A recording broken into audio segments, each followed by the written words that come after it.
Hola, hola, te saluda Claudia de Sol y te doy la bienvenida a tu podcast Claudia entre voces y letras en nuestra segunda temporada. Como en todos nuestros episodios, mis invitados son personas como tú o como yo que traen historias de superación, gran cantidad de experiencias que han vivido y que les han dejado grandes enseñanzas. Y esas lecciones de vida vienen aquí, a este podcast, a compartirlas contigo y conmigo, para que al final de estas historias tú puedas decir, si él o ella pudo, pues yo también puedo.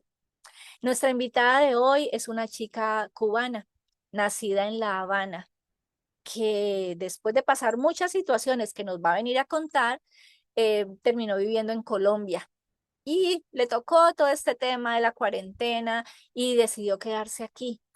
Pero ella durante todo este tiempo que vivió en su tierra y ahora en Colombia ha pasado por muchas situaciones, pero esas situaciones la han fortalecido y es una mujer que sin importar qué tan duro le haya tocado vivir, siempre ha querido sacar todos sus proyectos adelante. Es una amante de las artes, del teatro, de la danza y que ha sabido sacarle provecho a todos esos dones, habilidades y talentos que la divinidad le ha dado. Así que vamos a darle la bienvenida a nuestra invitada de hoy, Aurora Álvarez Rodríguez. Hola Aurora, qué alegría tenerte aquí en este espacio, habernos dado la oportunidad de entrar en tu casa y pues, no sé, regalarnos este tiempo para conocerte y conocer absolutamente todo lo que tú has vivido y tienes para compartirnos. Así que bienvenida Aurora y cuéntanos cómo te encuentras la noche de hoy. Muchísimas gracias a ti por recibirme acá en tu podcast, que también es tu casa. Y nada, hoy estoy muy bien, feliz de estar acá contigo, agradecida y feliz de estar acá contigo. Muchísimas gracias de nuevo. Bueno, la verdad, nosotros estamos muy felices de tenerte y la verdad, súper deseosa de conocer toda tu historia, todas las cosas que has tenido que vivir para estar en el lugar que estás hoy. Así que me encantaría que empezáramos por el comienzo. Cuéntanos cómo ha sido tu vida. Cuéntanos, naciste en La Habana, Cuba, ¿verdad? Cuéntanos un poco cómo fue tu infancia. Yo nací en La Habana, en un pueblito que se llama Santa Fe. Está dentro de La Habana, pero en las afueras, después de la Marina Hemingway. Es un lugar muy tranquilo, muy bonito, es un lugar de costa. Entonces la infancia fue súper feliz. Yo crecí en los años 90, donde en Cuba había unas carencias horribles, pero los padres hacían magia para que uno no supiera lo que estaba pasando. Y la inocencia de la infancia pues hacía que uno corriera y jugara y se fuera al mar y todo lo resolvía con agua salada, como decimos nosotros. Entonces no éramos conscientes de lo que estaba pasando. Realmente tuve una infancia muy linda. Y la verdad es que sí tenemos referencias de que la vida en Cuba es un poco difícil y que, bueno, todas las comunidades han tenido que pasar como por muchas situaciones complicadas. Pero fíjate que de niños nosotros no nos damos cuenta de esas cosas, ¿no? Y los padres procuran ocultarlo, pero finalmente siempre cuando vamos creciendo nos vamos dando cuenta. Entonces, ¿cómo fue tu adolescencia al respecto de conocer la realidad de la isla? Yo te soy sincera, yo ni siquiera en la adolescencia me di cuenta. Mi mamá creó una especie de burbuja para mí, mi mamá y mi familia en general, en la que lo que hicieron fue nutrirme con mucha cultura. Tuve esa bendición de tener una familia que me protegió y al mismo tiempo que me llenó de mucha cultura. Mis relaciones en ese tiempo eran todas muy vinculadas con el arte. Entonces uno estaba en esa especie de enamoramiento hippie, por decirlo de alguna forma, en que no te importa qué marca son los zapatos, no existía el celular, no existía el internet, pero no hacía falta porque teníamos montones de libros. Realmente la arte era quién se leía más rápido que, si eras capaz de leerte cualquier cosa, o si estabas leyendo un bestseller, o si estabas leyendo un clásico, ir al teatro, ir al cine, ir al ballet, que era muy asequible para nosotros y vivir así. Éramos muy felices porque éramos muy inconscientes. Aun cuando fuimos creciendo, seguimos siendo inconscientes porque dejamos de estar amparados por la familia para estar en ese círculo de arte que te tiene como embelesado y no te deja ver esas otras cosas, ¿no? Entonces ahí es donde empiezas a cultivar el amor por el teatro, la danza, la escritura, porque finalmente tú eres una escritora en estos momentos, pero entonces en esa época fue cuando empezaron a cultivar en ti el amor por todas las artes. Mira, en realidad yo empecé a escribir muy chiquita. Yo empecé a escribir con 4 años y medio, máximo 5 años, ya yo estaba leyendo y escribiendo. Y era una pasión para mí. Yo todo lo reflejaba escribiendo. Escribía en verso, con rima casi siempre. Escribía muy poca prosa, como desahogo, pero siempre, siempre escribía. Escribía para mí, escribía para mis amigas cuando tenían un novio que le querían hacer una carta de amor. Escribía para el colegio cuando había una actividad y había que recitar un poema, ahí estaba yo. Y además crecí en una familia, yo digo que no dividida, sino agrandada, porque mis padres se divorciaron cuando yo era muy pequeña, y mi nueva familia, por parte de mi papá, eran músicos y eran personas muy cultas. Entonces, eso me hizo tener la ventaja de que se fundió con esto otro que venía ya conmigo y pues crear una bola gigante mágica. Entonces, ya te digo, yo vivía así, en el arte, con una venda puesta en los ojos respecto a los temas políticos y del país Sí. y feliz. Yo fui una niña y una adolescente re feliz y apasionada de las artes en general, pero el teatro y la escritura, la actuación, para mí eran lo más grande, lo más importante, la verdad. Ok, y entonces en La Habana ya estabas incursionando en el teatro, estuviste en grupos, saliste a escena, cuéntanos un poco sobre esa historia. Yo salté del colegio, o sea, nosotros tenemos bachillerato, nosotros lo hacemos aparte de, ¿cómo te digo? O sea, bachillerato para nosotros empieza a partir de onceno grado. O sea, de 10.º grado. Nosotros hacemos 10.º, 11 y 12, eso es bachillerato para nosotros. En Cuba tenemos los técnicos medios, los politécnicos, donde entre esos politécnicos también hay uno que es de artes, que es la ENA, de donde hay graduados artistas que ahora mismo están en Hollywood. Entonces, yo no entré a la ENA porque yo todavía estaba diciendo qué quería hacer y mi mamá me dijo que yo debía estudiar algo, antes de ser artista, debía estudiar algo que fuera como seguro, ¿no? Hoy se lo agradezco, en ese momento me pareció complicado, pero tenía pocas opciones. O me iba a una beca en el campo para después seguir directo a la universidad. Yo no tenía vocación para estar encerrada, menos en el campo, la verdad, y con las condiciones de Cuba además. Y pues estudiar en un técnico medio, estudié informática, pero nunca dejé de pensar en que quería ser actriz o que quería escribir. Había pensado en la filología y en el teatro como profesión. Terminé, No, dale, dale, perdón, tranquila. terminé bachillerato y automáticamente tuve que ir a hacer servicio social a la radio con una amiga y ahí me enganché en la radio. Esa fue mi primera experiencia así Claro. de no vuelta atrás. Es que cuando nombraste informática, yo inmediatamente dije, ay, yo quiero preguntarle, ¿cómo funcionaba la informática en Cuba cuando no había ni internet ni computadoras disponibles? O sea, ¿cómo estudia uno informática sin tener las herramientas? No funciona porque, ya te digo, no tienes internet, los equipos que tienes son de antaño, o sea, nosotros trabajamos con los casetes, aquellos los disquetes cuadrados, Ujú.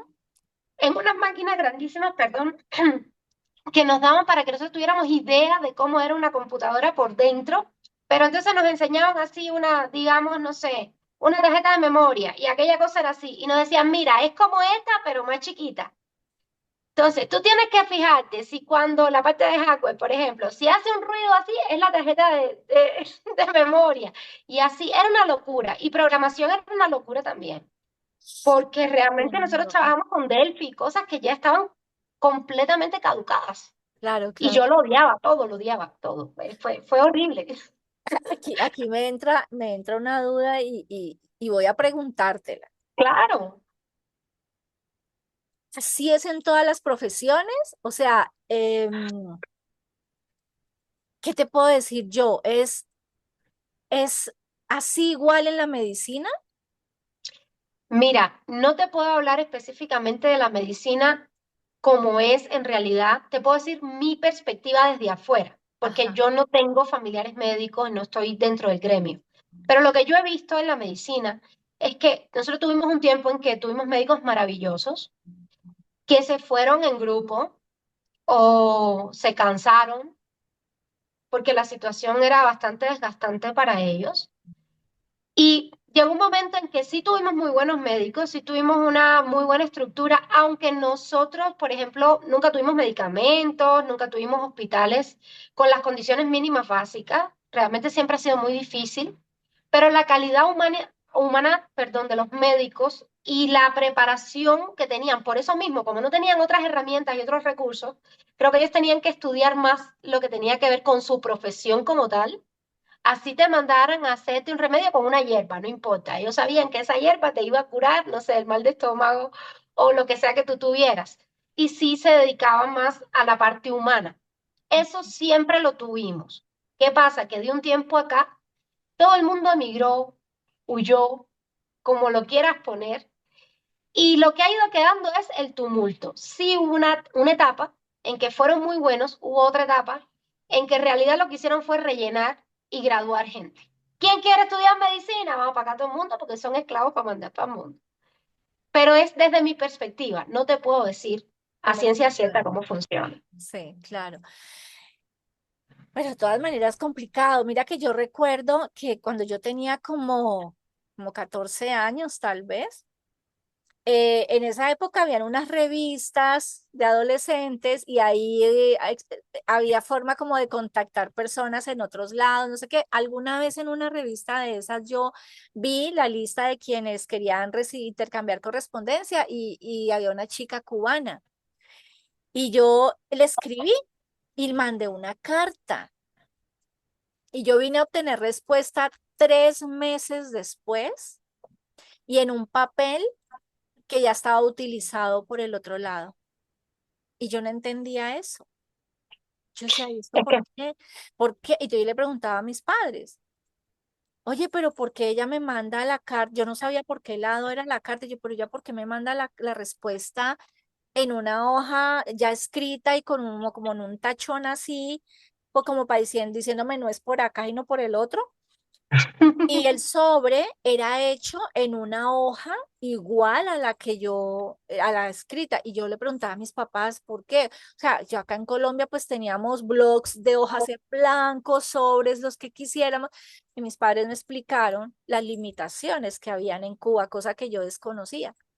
Y entonces ahí es donde yo empecé a admirar y a honrar la vida de las personas que viven en la isla, porque yo dije, están viviendo en unas situaciones muy complicadas, cosa que yo aquí no tenía que pasar por esos retos y desafíos, pero que sabía que sí estaban sucediendo allá. Y mis papás tuvieron que explicarme qué era lo que pasaba, porque no lo sabía. O sea, es más, ni siquiera en la escuela, en el colegio, ni siquiera nos hablaban de eso.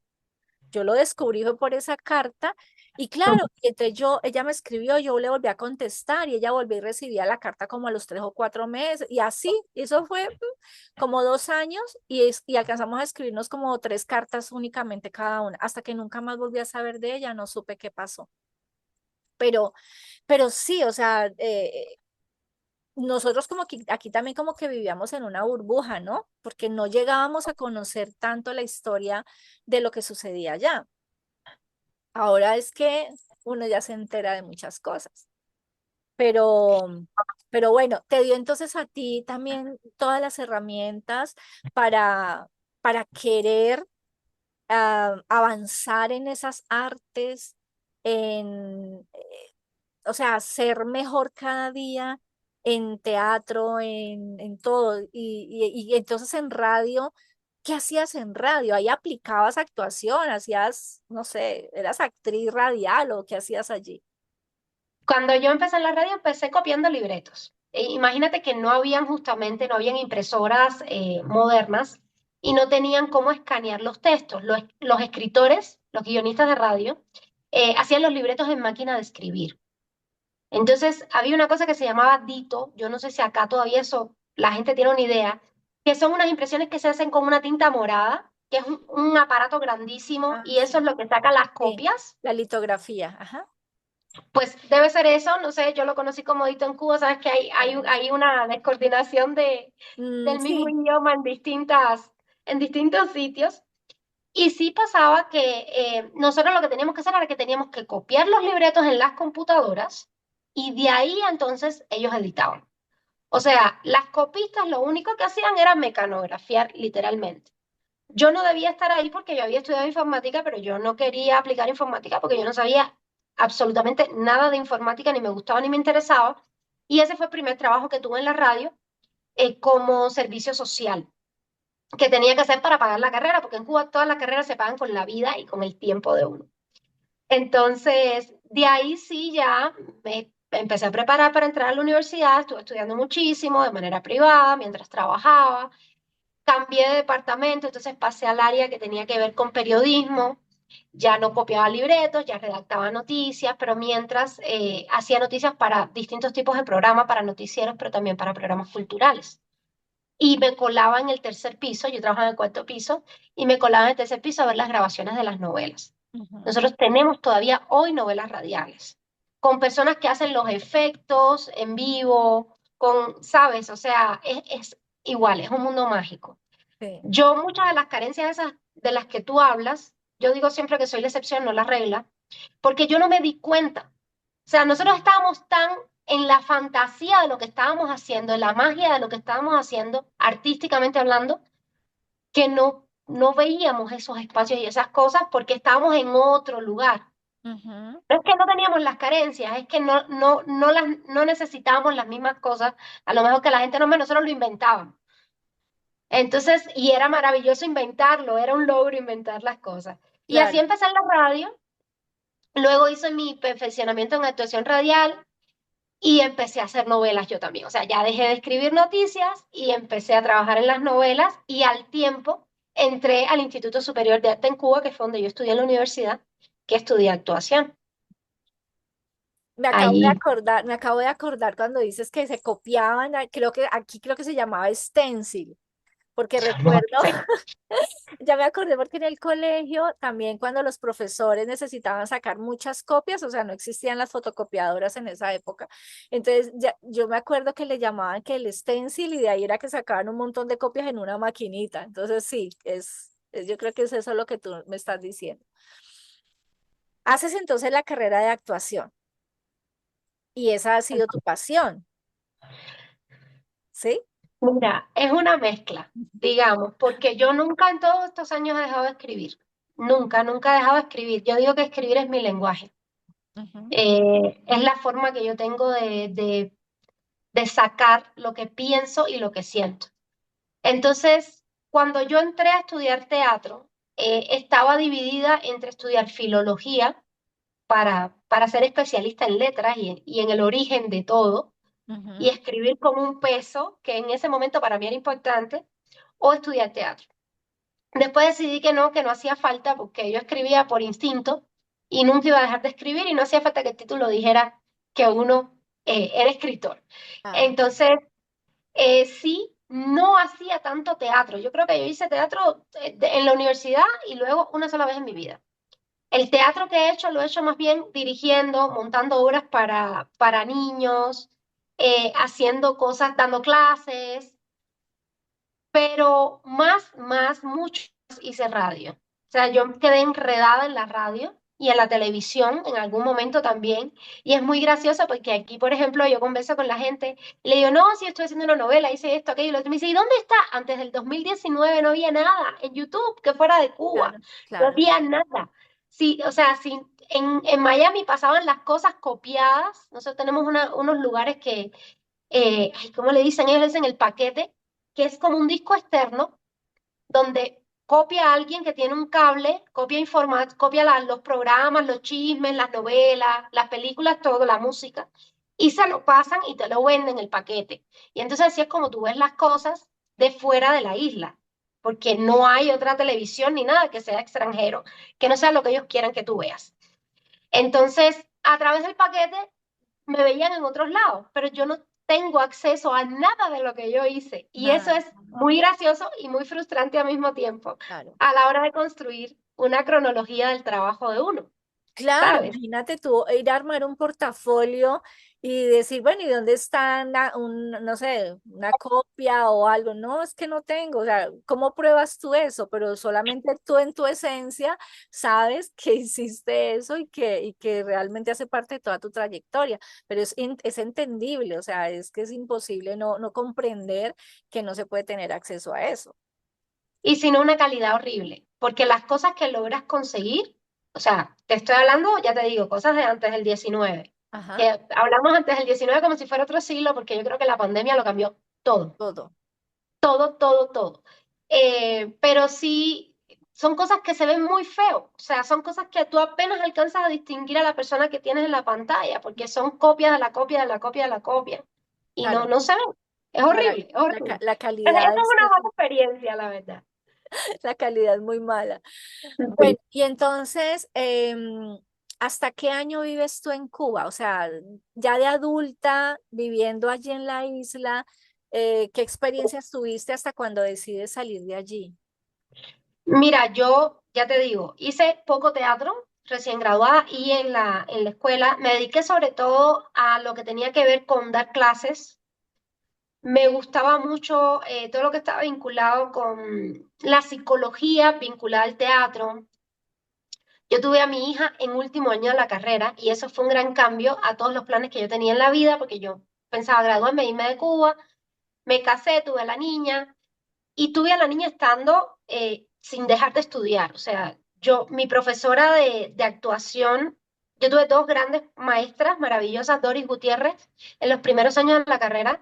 Y el último año tuve a Verónica Lin, que es una de las grandes actrices cubanas conocidas en todos lados.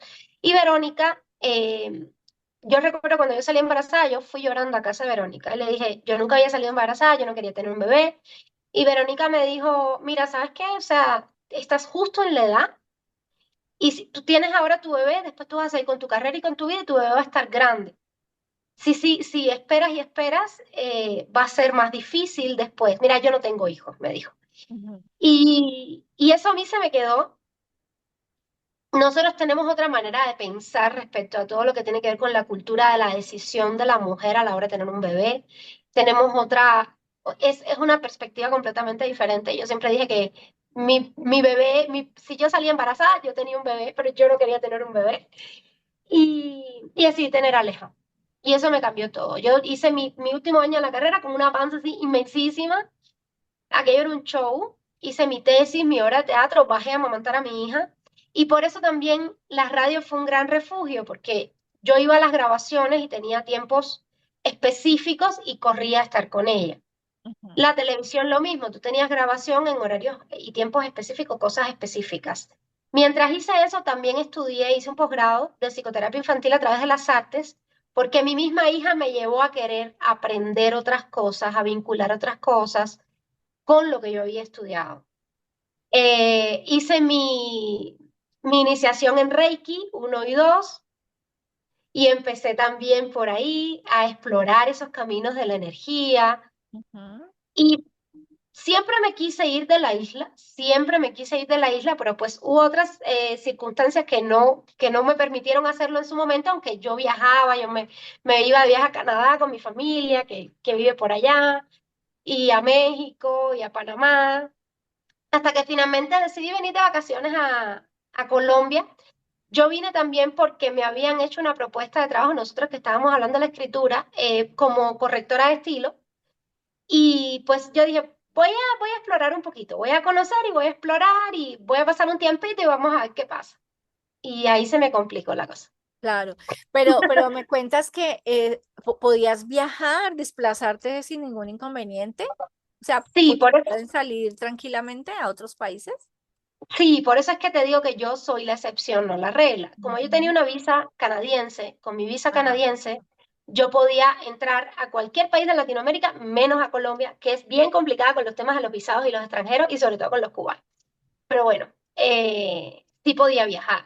Entonces, Ah, con mi ok. visa canadiense yo viajaba.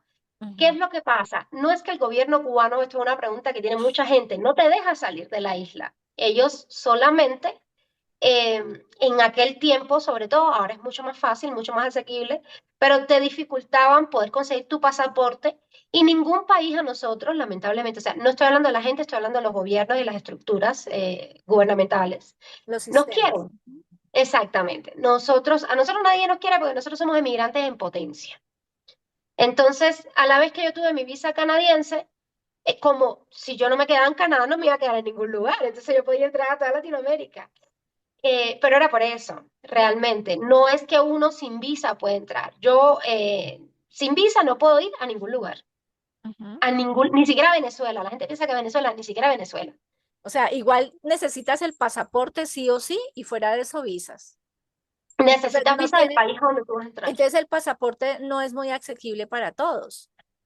En este momento, supuestamente es más fácil. No estoy muy empapada. Ya yo llevo 4 años fuera de Cuba y no he regresado. Y no creo que regrese. O al menos en muchísimos, muchísimos años. Pero sí, sí era complicado. Para la mayoría de la gente era complicado porque los costos eran muy altos, eran Claro. muy elevados. Entonces, si tú no tenías una visa, si no tenías una persona que te financiara tu pasaporte, si no tenías una persona que te financiara tu viaje, no podías viajar con $14 mensuales, donde un cartón de huevo te costaba $5 y no cobrabas en dólares, cobrabas en pesos cubanos. No había forma de que tú pudieras organizar la vida para Para salir. intentar tener un sueño y decir, voy a reunir para esto, que no era posible. Nosotros mismos no sabemos cómo vivimos en Cuba. Ujú. Sí. Bueno, y entonces llegas a Colombia y en eso sucede la La pandemia. pandemia. La Ahí. pandemia yo creo que fue muy dura para todos. Hubo personas que perdieron a seres queridos, hubo matrimonios que se rompieron, hubo relaciones que se crearon, hubo hijos que no vieron a sus padres por mucho tiempo, como pasó con mi niña. Pues yo quedé varada acá y cerraron en marzo del Ajá. 20. Y yo regresé en diciembre, pero estamos hablando de una nena pequeña y yo nunca me había separado tanto tiempo de ella. Yo te digo que yo viajaba, pero viajaba, no sé, máximo un mes. Una sola vez viajé por un mes, el resto del tiempo viajaba 4 días, 6 días. Estaba en mi casa con mi mamá o estaba con su papá en ese momento que vivía todavía en Cuba y no, o sea, no, ella no sentía mi ausencia, por decirlo de alguna manera. Ella estaba entretenida haciendo otras cosas, estaba en su casa y yo estaba yendo y viniendo. Pero cuando empezó a pasar tiempo y yo no sabía. Primero no sabía las condiciones que habían en Cuba para la pandemia, porque ellos negaron la pandemia por mucho tiempo, habiendo ya COVID en la isla. No, no era COVID, era otra cosa, pero la gente se moría igual. Horrible. No había tapabocas, no había alcohol, no había. Imagínate, y los niños seguían yendo al colegio. Y yo dije, no va al colegio. Y entonces eso fue otra historia. Y la angustia de qué come, de qué hace, de cómo aquí enseguida todo por internet, pero allá Mm. entonces tenían que ir con unas memorias USB y copiar las clases. Empezaron a transmitirla en la televisión. Ya crearon un canal para las clases de los niños por año, para que los niños vieran la clase en la televisión, pero no era lo mismo. O sea, y del lado de acá, terrible. Terrible porque era saber que yo tenía leche en mi nevera y que no sabía si mi hija tenía leche. Ujú. Y era muy feo, fue muy feo y estar encerrado es muy feo y la incertidumbre es muy fea. Fue tan feo que yo creo que durante ese tiempo yo no escribí. Claro, la Yo que te digo presión. que todo lo manifiesto a través de la escritura, no escribí. Yo creo que escribí muy poco en ese tiempo. Y Ujú. las cosas que escribí eran feas porque lo que sí me permitió la pandemia fue descubrir esa Cuba que yo no había visto. Fue Claro. como quitarme una venda de los ojos y ver lo que pasaba en Venezuela, eh, cómo era la dictadura cubana realmente. O sea, y poder ahora, hoy, para mí, decirte, la dictadura cubana, no te imaginas lo que implica el proceso tan grande en que yo he tenido que trabajar para poder llegar aquí hoy y saber que todo el mundo va a ver esta entrevista y yo voy a estar diciendo la dictadura cubana y que no estoy de acuerdo con la dictadura cubana y con el modo de pensar y con la manera en que se trata a la gente en Cuba. Ujú.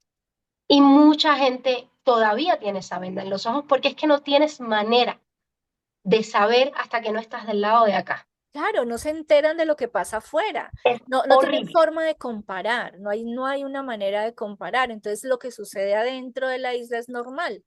es normal, está completamente normalizado. Mira, es como el maltrato psicológico. Ujú. tú no te das cuenta y agradeces. Es esa sensación de que eh, esta persona me está oprimiendo, pero lo hace por mi bien. No, no es culpa del pobrecito, es solamente porque yo necesito aprender, porque así voy a ser mejor, porque así me voy a esforzar más. Pues eso mismo, nosotros todos leemos, qué maravilla la cultura, pero, pero pues en unas situaciones caóticas, Sí, es bien complicado. bien complicado. Y luego entonces regresas a Cuba y puedes ver a tu hija y la traes a Colombia. Me la traje conmigo, sí. Pues ya yo había creado una vida acá, fue mucho tiempo. Claro. Y yo decidí traerla. Además, pues tuve la oportunidad que no había tenido antes. Se me dio el permiso que no se me había dado antes y me la pude traer. Ujú. Entonces, también ella no quería venir. eh, Fue complicada la adaptación porque ella quería estar conmigo, pero ella quería que yo estuviera en Cuba.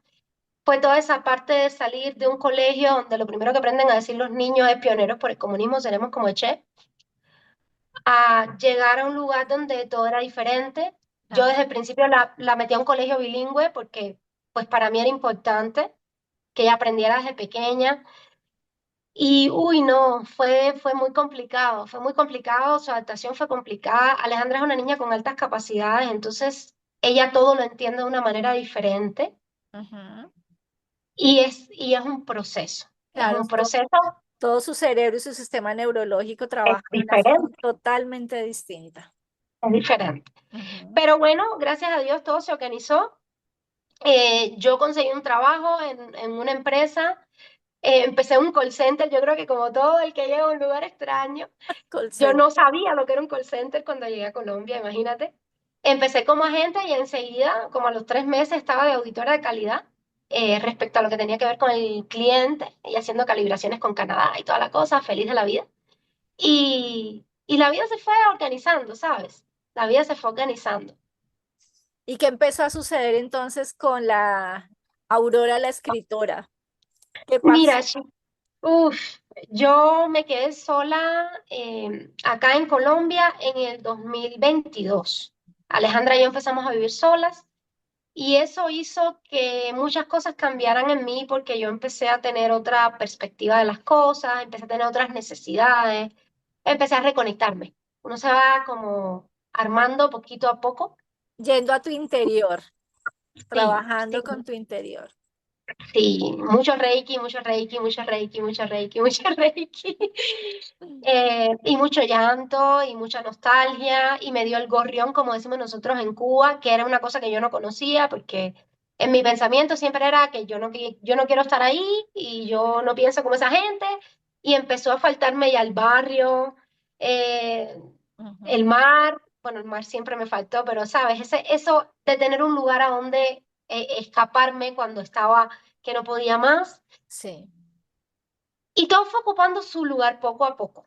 Poco a poco nos mudamos a una casa más grande, adoptamos una perra que fue mi felicidad. Lamentablemente la perdimos en febrero de este año. Ah, Yo creo que ha sido una de mis pérdidas más sentidas. Eh, pero bueno, todas las cosas pasan porque tienen que pasar. Y después de eso, yo he estado cuestionándome muchas cosas, pero he estado escribiendo. Han llegado personas nuevas a mi vida. Eh, Estoy muy agradecida por las cosas que me pasan. Entre las cosas que me han pasado, yo escribo, a veces escribo mucha literatura erótica, digamos. ujú. Y para nosotras como mujer yo creo que eso es un tabú. Ya no tanto, porque ya nosotras hablamos de todo lo que nos pasa sin tanto miedo, pero sí sigue siendo como yo soy mamá y cómo me va a ver la gente, mi hija va a un colegio católico, entonces o sea, cómo conectamos esos dos puntos entre mi literatura, lo que yo escribo, que es erótico, que es no explícito, porque no lo es, pero sí es sentido, ¿sabes a lo que me refiero? Lo que pasa Entonces, es que ¿cómo conectar? sí, también el hecho de que qué dirán los demás, ¿no? El qué dirán es el que, y como somos mujeres, entonces ese tema está vetado para nosotras, entonces como que no sé cómo y de la forma más sutil, tratando de no llegar a lo explícito, como tú dices, es como Claro, tocar el tema muy, muy suavecito, pero finalmente, Aurora, un escritor expresa con todas sus emociones y sentimientos eso que está sintiendo y que quiere hacer. así O es, sea que uno como escritor no debe medirse en eso, o sea, es de que así yo, es, porque siempre va a haber el público, la audiencia específica para ese tipo de escritura, o sea, esa temática siempre va a haber quién. Entonces, así es. es como cosas que uno tiene que empezar a pensar, no, no, yo no puedo coartarme por el que dirán, o sea, yo, porque es que dejarías de ser tú, ¿me entiendes? Así es. Y uno no puede Y uno perder deja la de... esencia, Ay, perdón. tranquila. Uno no puede dejar de ser quien es por miedo al que dirán. Pero eso pasa mucho, lamentablemente eso pasa mucho y creo que pasa mucho con nosotras, sobre todo cuando lo miramos desde la maternidad. Ujú, Cuando hemos tenido situaciones, por ejemplo, ya te digo, de violencia psicológica, ese tipo de cosas que hacen que uno se cuestione todo, que uno diga, bueno, pero si yo digo esto, ¿qué soy? ¿Quién soy? Esto lo escribo para mí mientras lo escriba y lo mantenga guardado, pues no pasa nada. Pero alguien me dijo una vez que la literatura guardada no es literatura, es ujú, un diario. son de alguien. Sí. Entonces, em, en esa nueva etapa de mi vida, otra persona que me ha inspirado muchísimo y me ha dado muchísima fuerza y me ha hecho verme de nuevo a mí, pues poderme mirar al espejo y decir yo soy yo y al que le guste bien y al que no, como decimos en Cuba, que se compre un piano y lo toque cuando quiera. Y, y pues salió, por primera vez me sale pues el concurso de edita editorial, me sale un concurso de edita editorial sobre literatura erótica, escritura Ajá. erótica, y entonces era como abierto y uno podía mandar lo que fuera. Y yo dije, uy, lo voy a mandar. Ah, Ya lo había pensado, pero pues estoy ahí tiempo, tiempo, tiempo, tiempo, tiempo. Y el último día me dijeron, ¿sabes qué? Lo vas a mandar y lo vas a mandar ahora, porque tienes una hora para que cierre el concurso. Y así fue, y lo mandé. Y pues salió bien, hasta esa parte, todo salió muy bien. Y para mí cuando recibí la respuesta fue, fue un golpe, ¿sabes? Porque yo no lo esperaba. Yo pensé que yo lo iba a mandar y no iba a pasar absolutamente nada con eso y que ni siquiera lo iban a mirar posiblemente, pues porque era algo hacia lo que nunca me había encaminado. Empecé a mover mis poemas, ya yo estaba escribiendo una novela que no es autobiográfica. Porque la gente siempre me dice, con todo lo que tú has vivido, no, la primera no es autobiográfica. Eh, Tiene mucho de uno como todo lo que uno escribe, ¿no? Pero no claro, lo es. claro, sí, siempre, de uno siempre está dejando algún pedacito de uno ahí. Porque, a ver, quiero también aquí contarles a nuestros seguidores en esta audiencia que yo conozco a Aurora porque las dos somos autoras de ITA Editorial, hemos participado en libros ya publicados de esta editorial, entonces nos conocimos en un evento en el pasado mes de septiembre, entonces, bueno, quería contarles eso. Y bueno, entonces llegas ahí, bueno, también quería contarles otra cosa, y es que sí, uno se sorprende cuando nos hacen la devolución del texto porque viene con todos los aspectos positivos y viene con aspectos por corregir y uno queda, wow, yo no sabía que esto era tan grande, o sea, yo no sabía que yo escribía tan así de bien. O sea, yo también me he sorprendido cuando he enviado mis textos a la editorial, cuando me responden, yo digo, wow, o sea, y cada día uno va mejorando, mejorando, mejorando. Entonces, así te sentías cuando te llegó la respuesta. Sí, fue muy fuerte. Para mí fue muy fuerte porque, además, como era un tema tan delicado, Ujú, de pronto yo hubiera escrito un poema de amor y hubiera mandado, hubiera escrito unos poemas de esos que le escribo a mi hija o a Cuba, hubiera sido diferente. Pero primero no era ni siquiera en rima. Yo me siento más segura cuando escribo poesía y es en rima. Yo no escribo casi prosa. Y haber escrito algo en prosa y haber recibido unas críticas tan bonitas, tan constructivas, Ujú. me hizo sentir que sácalo todo, o sea, saca todo lo que tienes ahí de años y años y años escribiendo, toda la vida escribiendo, y haz algo con eso porque algo le vas a dar a los demás Sí, de lo que tienes tú para entregar. Y es otra cosa que pasa con nosotros los escritores, yo creo que sin importar el género, tú no sabes lo que significa para la persona que lo está leyendo, lo que representa en el momento que le llega a la vida, claro. lo que viene a cambiar. Y Ujú. eso es hermosísimo. O sea, creo que es una de las cosas más bonitas. Y conmigo pasó siempre que leí. Entonces no tenía esa, a pesar de que siempre lo quise hacer, no tenía la conciencia de cómo yo podía sentirme haciéndolo, ¿sabes? Siempre era algo que dejaba para después. Pero es que Y eso que ya nosotros, no más. claro, eso que nosotros le transmitimos a los demás, o sea, no sabemos en qué punto de lo que estamos escribiendo vamos a impactar las vidas de otras personas. Así, Porque así. muchas veces eso que nosotros estamos escribiendo puede llegar a otra persona y sentirse identificada, puede encontrar respuestas, podemos ser como la respuesta a sus oraciones. Divinidad, Dios, muéstrame una señal y ¡pum! Le llegó un texto de Aurora a sus manos. O sea, es que suceden muchas cosas y podemos impactamos vidas con lo que escribimos. Así es, así es. Además, esa misma sensación de que si yo lo, como decías tú, y como dices tú siempre en tu podcast, si yo lo pude hacer, pues cualquiera puede hacerlo y quién sabe las cosas maravillosas que están engavetadas por ahí. Sí, claro, Entonces sí. toca, Si tú pudiste, toca, yo puedo.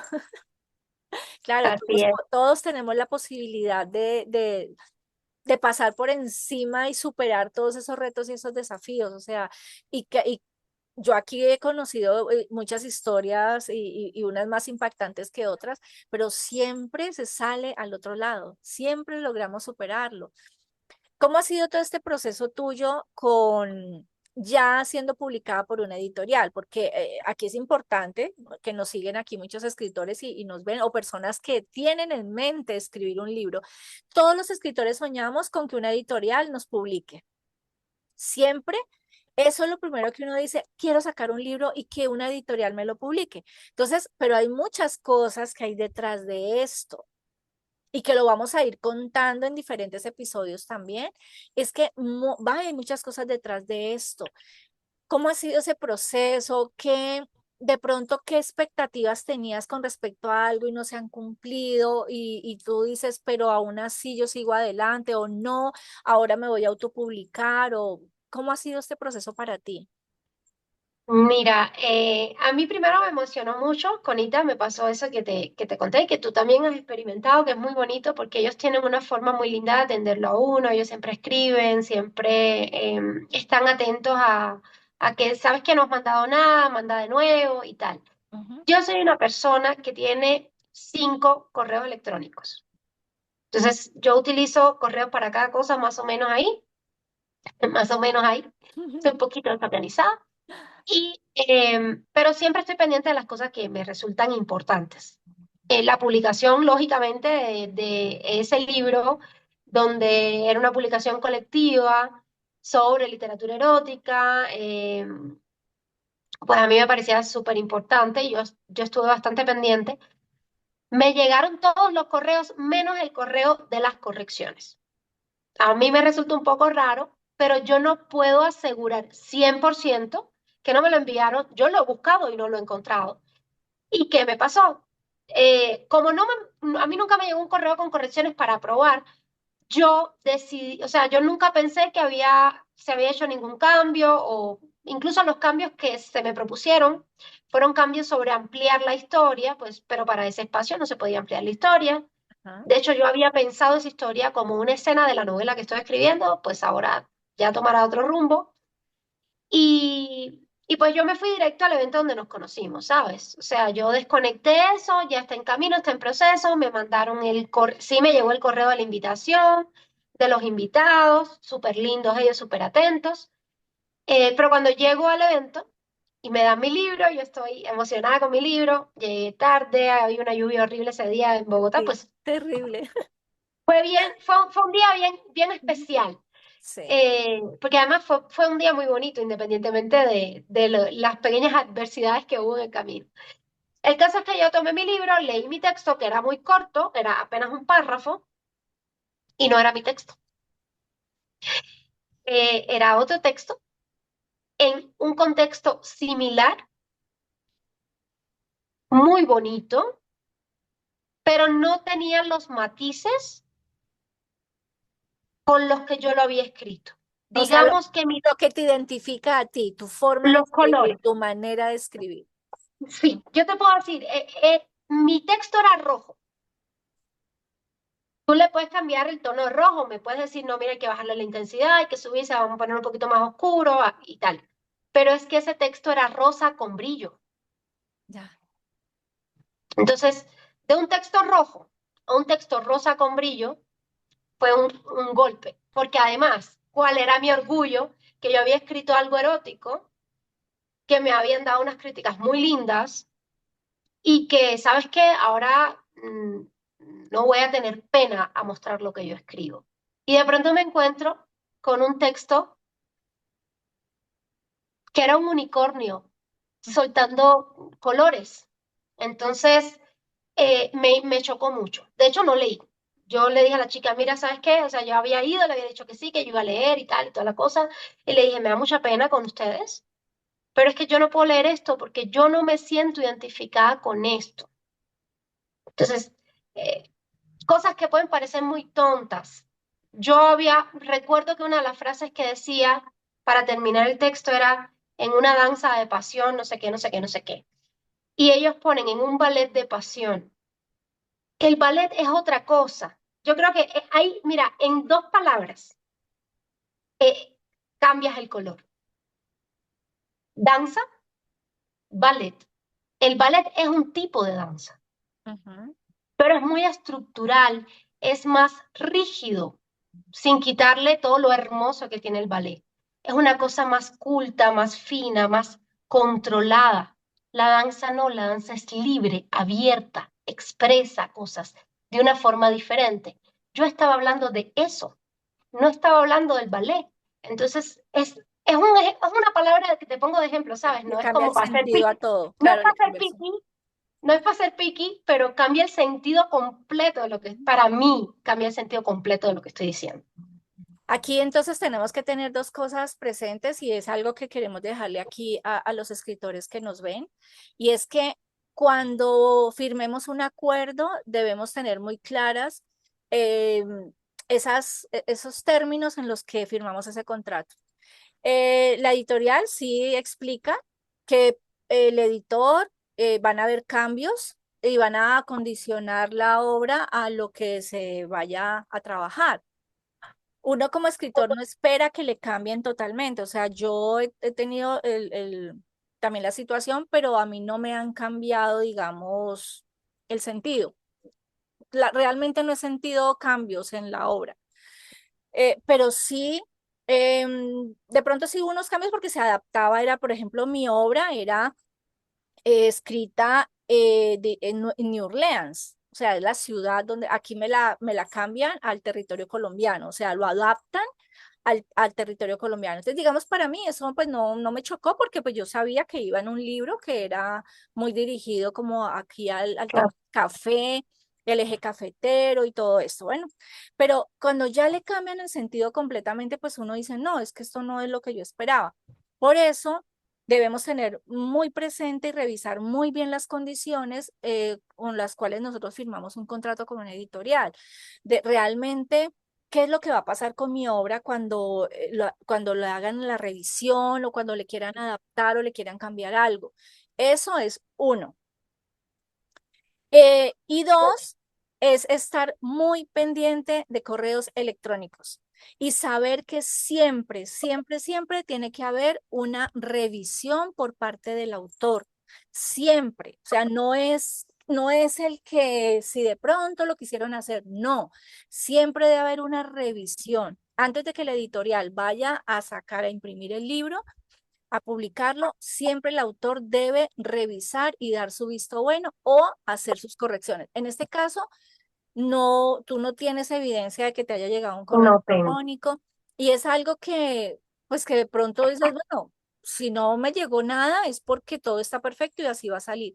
Entonces, esos son temas que tenemos que tener presentes los escritores en el momento en que vayamos a trabajar con una editorial, porque esto no solamente puede pasar con esta editorial, puede pasar con cualquier editorial, con cualquiera. Entonces, es algo que quiero dejarle, chicos, quienes nos están viendo en este momento. Primero, revisen muy bien sus contratos, hasta qué punto la editorial puede cambiarle el sentido a tu obra. Y dos, estar muy pendientes de hacer correcciones y revisiones antes de que el libro salga a la venta. ¿Ok? Bueno, ¿qué otra lección crees tú que puedes aprender de este proceso con una editorial? Mira, yo creo que sobre todo eso último que tú has dicho es importante porque como novata yo puse toda mi, no voy a decir mi confianza, porque no es que ellos, yo no puedo decir que ellos transgredieron mi confianza. Cuando yo digo que cambiaron el texto, no me refiero, es que es muy subjetivo. Es muy subjetivo porque cuando tú escribes sobre algo específico y puntual, no sé, cuando tú haces un reporte de algo, es puntual, pero cuando tú describes una escena en la que una pareja hace el amor, que es el tema de mi texto, tú lo puedes describir como tú quieras y puedes cambiar las palabras y no deja de estar la escena. Lo que cambia es el, como te decía, el tono de la escena. Entonces, yo no puedo decir que ellos pusieron otro texto. Ellos fueron cambiando palabras,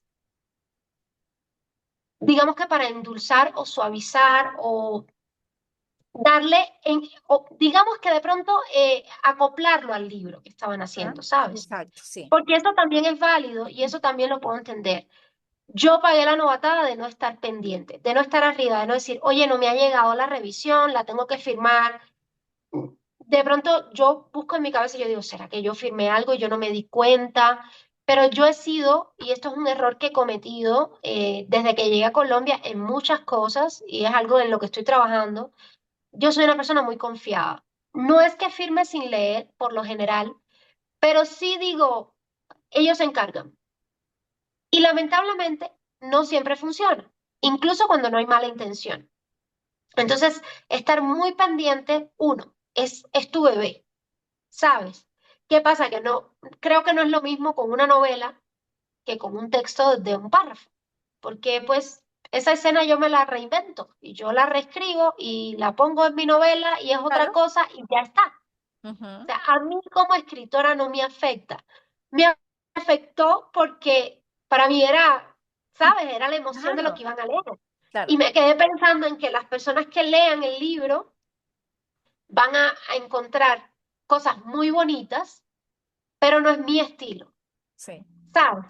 Entonces es más, solo eso, es estar uno pendiente, es estar uno arriba de la editorial. Realmente en el contrato lo dice, en el contrato está bien claro, ellos te dicen que van a trabajar, lo que van a ver, lo que no sé qué, pero si uno no es el que está arriba de eso, si uno no es el que sabe bien qué está haciendo, qué está firmando, a qué correo pertenece esto, a qué pertenece esto otro, se puede volver muy complicado y puede ser más perjudicial que lo que me pasó a mí, que realmente no me afectó profesionalmente hablando. Ujú. Bueno, entonces ya hemos dejado como estas lecciones también, eh, no sé, todas esas cosas que han sucedido le pueden servir a nuestra audiencia también para tenerlo presente. ¿Qué viene entonces ahora para Aurora? O sea, ahora, ¿qué es lo que quieres hacer? ¿Qué quieres publicar? ¿Cómo lo quieres hacer? Mira, ahora estoy haciendo tres cosas que yo creo que para mí son sumamente importantes. La primera, ya que estamos hablando de esto, o sea, no tienen orden de importancia, sino vamos a empezar por los libros. Yo, con el impulso, tomé todos los poemas que yo consideré que era un buen momento para hacer como una cronología de mi vida y los puse en un poemario. Ese poemario estoy por subirlo a Amazon, ya lo tengo todo organizadito. Estoy en temas ¿sabes? De las partes de configurar los pagos y las cosas legales y toda la bobería esa, pero me quiero autopublicar Ujú. porque o sea, me pasó eso con Ita, tuve esa experiencia, que ya te digo, no es ni mala ni buena, es una experiencia. Creo que hay gente que pues no verá nada de complicado en lo que me pasó a mí No, y y no se hay otros que trata aprenderán. tampoco, y queremos dejar claro Exacto. que no se trata de que estemos desvirtuando para nada la No, no, editorial, no, no, para realmente nada. estamos súper agradecidas por la manera tan Así bonita es, que han trabajado con nosotras. así es. No se trata en ningún momento de ir a hablar mal de ellos, no, para nada, nada. Eso sí quiero que quede muy claro en que Claro, no estamos desvirtuando el trabajo de la editorial, simplemente estamos haciendo reflexión sobre situaciones que debemos tener en cuenta siempre, que nosotros debemos como escritores tenemos que saber hacer y estar pendientes de ello, ¿ok? exactamente. Y como tú bien dices, no solo con esa editorial, te puede pasar con cualquiera. Si tú no estás pendiente de algo que es tuyo y que a quien le debe importar es a ti, pues puede ocurrir cualquier cosa. Incluso, como en este caso, sin intención de perjudicarlo a uno, ni mucho Sí, no, menos. no. El caso es que, bueno, estoy por subir mi primer poemario. Se llama Poemas sin nombres, atardeceres y ocasos. Ahí hay de todo. Está dividido como por secciones. Como son poemas sin nombres, decidí quitarle los nombres a todos los poemas y están enumerados, divididos por secciones. Tenemos viento, fuego, guitarra, mar, Cuba, corazón y luna en cáncer. Es el último. Ujú. O sea, está dividido así por segmentos. Es muy personal, muy, muy, muy personal. Y nada, espero que cuando finalmente lo publique les guste. Aquí te Eh, estaremos anunciando cuando ya lo hayas publicado. sí, muchísimas gracias. Lo otro que estoy haciendo es que estoy creando mi propio podcast. Ujú, Ya estoy editando el primer capítulo. Se llama Susurros de la Aurora ujú, y es un podcast justamente donde vamos a utilizar la poesía como excusa para hablar de la vida. De hecho, ese es el eslogan del podcast, ¿no? Utilicemos ajá. la poesía como excusa para hablar de la vida. En realidad es mi poesía y es mi vida, pero tiene mucho que ver, yo creo, y eso me ha pasado mucho escuchando podcasts, cómo conectamos con las historias de los otros, cómo entendemos que hay cosas que no nos pasan solo a nosotros, en las que no tenemos que sentir vergüenza, como todos nos equivocamos, es como a todos nos pasan cosas buenas y cosas malas, como todos tenemos retos, miedos, inseguridades. Nosotras como mujeres tenemos muchísimos más retos, yo creo, en el camino. A veces hay cosas que nos pasan que son invisibles para los demás y nos cuesta más trabajo afrontar, nos cuestionamos a nosotras mismas. La maternidad es un proceso complicadísimo y hermosísimo. Todo el mundo habla de lo lindo, nadie habla de lo feo. Eh, es como cuando hablan de las relaciones tóxicas, la gente habla de lo difícil que es la relación tóxica, pero no hablan de lo difícil que es tener una relación sana después y entender cómo funciona una relación sana. Entonces, pues más o menos va a ser eso, ¿no? Van a ser charlas saliendo de todo lo que yo he escrito. Vamos a empezar cada capítulo con un poema y de ahí Sale todo el pues contexto. Ajá. sale todo lo demás. El contexto es el poema y de allí vas a salir, vas a la Exactamente. historia y el contenido. Es hermoso, de verdad que Gracias. no, me parece una idea súper chévere. Porque sí, realmente, y además en los poemas pues está ahí registrada pues como la historia de vida de muchas personas. O sea, es que no solamente nos pasa a nosotros, le pasa a muchas personas, a muchas personas. Entonces, bueno, yo sí te deseo un éxito súper en tu podcast porque sé que es algo que te encanta. Cuando amamos este aparatico, el micrófono, cuando hemos hecho radio, cuando hemos trabajado en toda esta parte de la comunicación, o sea, realmente estar aquí, para mí una de mis pasiones es estar acá, frente a un micrófono, estar hablando, contando, bueno, entonces siento aquí lo que tú sientes, ¿ves? Entonces, la verdad, sí, te deseo lo mejor. Bueno, Aurora, yo quisiera que le dejaras a nuestra audiencia un un mensaje muy, muy especial, con lecciones o aprendizajes, algo que pueda impactar su vida, ¿no? Y que puedan decir, si Aurora pudo, pues yo también puedo. Si tú me permites, también quiero decir algo. Estoy dando clases de improvisación, es lo otro que estoy haciendo. Ok, Estoy dando clases de improvisación y estoy mezclando esas clases con el Reiki. Estoy haciendo una cosa bien interesante, es un híbrido ahí de sacar emociones y reconectar con uno. Entonces, pues igual queda abierta el espacio para que todo el que desee tener esta experiencia y perder el miedo a hablar en público, no es para actores, es para cualquiera que quiera reconectar, expresar, reencontrarse y conocer a personas que estén en el mismo proceso. Son grupos muy pequeños de 6 personas, así que es bien privado y bien personalizado. ok, Eso, fuera de... vamos a dejar entonces esa información también en la descripción del video para que quien esté interesado en estas clases se contacte contigo, ¿vale? Muchas gracias. Y pues, si yo puedo, cualquiera puede. Mira, yo siempre digo que yo soy un ave fénix. Me digo pocas cosas bonitas a veces, no todas las que debería, pero sí siento que somos más fuertes de lo que imaginamos. Somos más talentosos, más capaces y más hermosos en todos los sentidos. Siempre se lo decimos a los demás.